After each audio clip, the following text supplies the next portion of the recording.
To go back to a note when we came on the air at noontime from Keith, not many people get a morning text from me. No. But you did get one And today. it was overwhelmingly positive. I was just surprised at how, and I think a lot of people, how thick the smoke is. We knew it would be there. Right? I was too, and this is, we talked about this off the camera, but the smoke is not integrated into our global models, as odd as that is. So it doesn't show up, so you have to look at a whole different product, which we're going to do in a second. This is Eustace, which it looks like, this is like...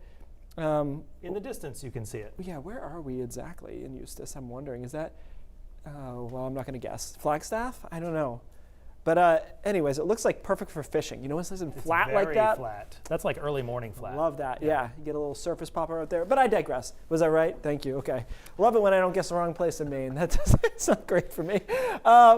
Okay, look closely because it's very hard to make out on visible satellite. Right there. There's the wildfire smoke. And yeah, we would have been seeing some of that into Eustis, down to the mid-coast, southern coastal Maine. So it's really just north of Bangor that is not dealing with this smoke so far. Here's the product that does a good job initializing on it. It's a separate model. It doesn't go out that far, and it's not integrated into our other models.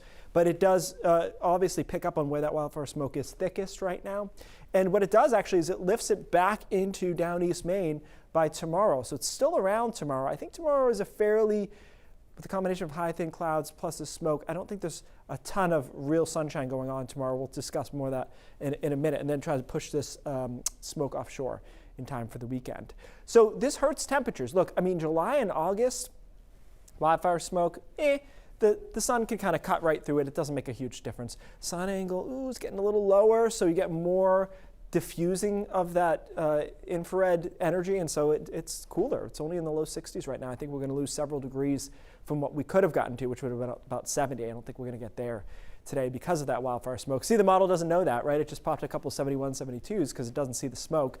Tonight, there'll be some fog potentially along the coastline, and I do think tomorrow is a fairly milky day because we've got the wildfire smoke still around. We've got these high, thin clouds over southern and central Maine, and the showers try to get right up to about Portsmouth and then settle down. I do think most of us will stay, almost everyone, will stay dry, but there will be a lot of cloud cover around compared to what we've quickly grown accustomed to. And then we roll into Saturday. We try to push that cloud cover back down to the south and get back into some nice weather, which we will do Saturday and especially Sunday, like into the mid-70s in a lot of spots. So it's all this high still.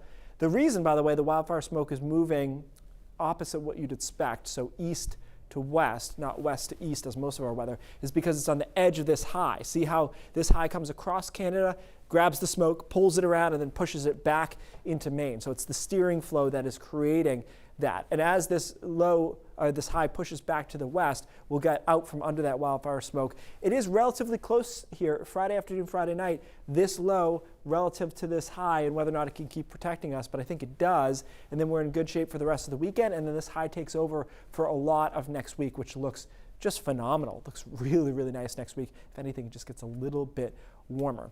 Talked yesterday about Euro model versus GFS model for Friday night into Saturday. And the Euro model had some rain really up into Portland. It's backed off that a little bit. And I said yesterday I kind of going to dismiss this because I don't think the showers will get to us. And I'm sticking with that because even in this scenario where it's showing rain to about Portsmouth, it's so dry here. The dew points are in the 40s. It just wouldn't hit the ground. So I think we're going to be good through the weekend, even though the Euro is trying to make my life interesting, as it'll tend to do. And it'll keep doing that into the fall and winter as well. So our temperature trend here, not linear, right? But generally, we're getting warmer Sunday, Monday, Tuesday, Wednesday. And there'll be some low 80s popping in there too. I think best chance of that is probably Tuesday for us to get into the 80s. Average high is down to 66 this time of the year. So that's really saying something. So I do like it despite this minor smoky setback that we have. And I could, I feel like I could smell a little of it this morning. I didn't pick up on the smell. Yeah. I can't decide if it was that or the giant diesel engine I like to run next to my house all the time.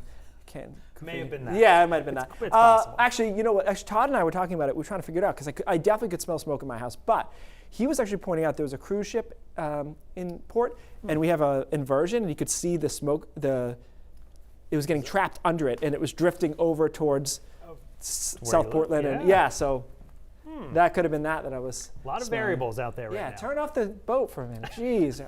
Keith, killing me. thanks so much.